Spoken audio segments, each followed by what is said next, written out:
Y'all, I literally just did a whole VR experience with Mommy MoCAAD. It was great. I felt like I was really immersed. I felt like I was there. I don't do those video games that makes you feel like that you're there flying or in the sea. This thing had me like I was literally there. Oh, my hair. I can hold it to my face. And then So you can get closer to a piece and read the details, look at the artwork. Oh snap. See the water, see the water. I can't explain, it was a little creepy.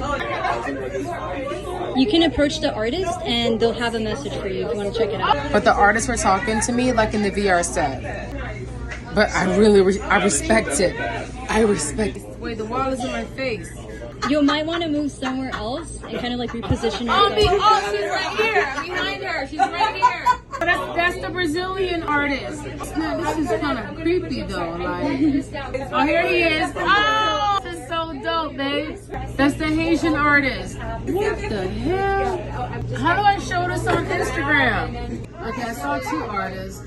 Oh, here she. Oh, she's talking to me. Talk to me. It was a dope experience. I have never experienced art like this before, ever. VR African diaspora art like this before.